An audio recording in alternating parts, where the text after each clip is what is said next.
Alors Caroline a travaillé pour nous, elle a regardé le net. Qu'est-ce qu'on dit, Caroline? Alors sur Twitter, il y a un internaute qui vous interpelle sur l'affaire Leonarda et qui vous demande si c'est vraiment républicain et humaniste de demander, comme l'a fait François Hollande, je cite, devant la France entière, à une gamine de 15 ans d'abandonner sa famille. Mais là encore, pas d'abandonner. Il y a aujourd'hui des centaines d'étudiants dans notre pays qui sont en France parce que leur famille a voulu qu'ils fassent leurs études dans l'école républicaine et qu'ils ne sont pas séparés. De revenir seul sans ses frères et sœurs. Mais on ne lui demande pas de renier ni ses frères ni ses sœurs. Il n'était pas dans une situation où il pouvait avoir le droit de rester dans notre pays. Il était donc normal dans nos règles. Si nous n'avions pas respecté nos règles, qu'est-ce que j'entendrais aujourd'hui? Ce serait de dire la République, comme cela, on peut bafouer ses règles, faire en sorte d'accueillir? Non. Là, il y a une règle qui a été appliquée et en même temps, une mesure que le président de la République ne veut plus jamais voir se reproduire. Aller chercher des étudiants dans le cadre du temps scolaire. Et donc, il en a tiré une conséquence individuelle en lui faisant une proposition, soit de venir dans sa famille, elle a de la famille en France, soit que ses parents lui autorisent à poursuivre sa scolarité en France, elle ne veut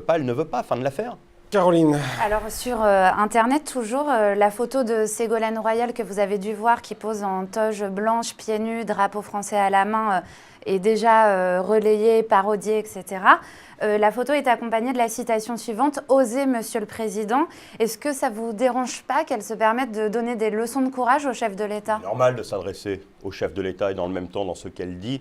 À l'impératif Oui, mais j'ai l'impression, bien entendu, mais il y a un titre là-dedans qui est mis en exergue. Bien entendu qu'il faut oser. Moi, j'ai l'impression que nous osons.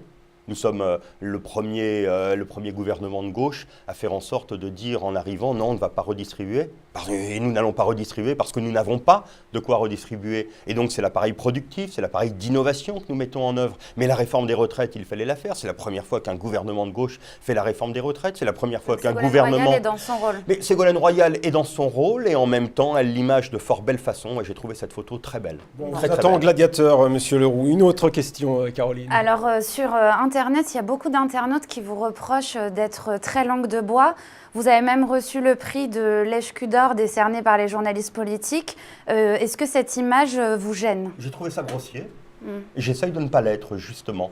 Alors, s'il soutient au chef de l'État, qui est chez moi indéfectible, j'ai une amitié, pas simplement une amitié avec le chef de l'État. J'ai un soutien depuis longtemps à ce qui l'incarne, à la façon dont il peut permettre à la gauche d'avoir un nouveau visage même. Et j'ai pensé qu'il devait être candidat depuis longtemps à l'élection présidentielle pour incarner cette gauche que j'ai envie de voir durer, que j'ai envie de voir transformer en profondeur le pays. Vous comprenez tous ces socialistes qui critiquent sans arrêt François Hollande?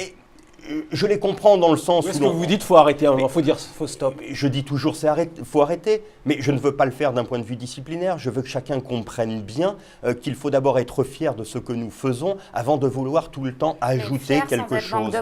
Mais moi, j'essaye de ne pas être langue de bois, mais en même temps d'expliquer ce qu'est la réalité au quotidien. J'essaye chaque semaine d'aller dans une des circonscriptions les plus éloignées. J'étais en Haute-Saône il y a quelques jours, dans le Maine-et-Loire le lendemain, pour aller rencontrer des élus, voir des chefs d'entreprise, des PME, me confronter à leurs difficultés, discuter. J'ai pas l'impression d'être dans la langue de bois. Alors il faudrait aujourd'hui qu'on soit pas loyal avec quelqu'un, qu'on soit en situation de le critiquer pour d'un seul coup apparaître comme ayant de la liberté. Mais moi, je ne veux pas avoir une liberté qui soit acquise au prix d'une critique facile aujourd'hui de ce que pourrait être la politique du président de la République ou du Premier ministre. Une courte réaction, Monsieur Leroux, sur quelque chose qui a enflammé la toile, c'est la rumeur du 9-3. Vous savez, il y a des maires à Niort, à Châlons, à Poitiers qui portent plainte parce qu'il y a cette rumeur comme quoi des populations étrangères venues de Seine-Saint-Denis iraient dans leur commune.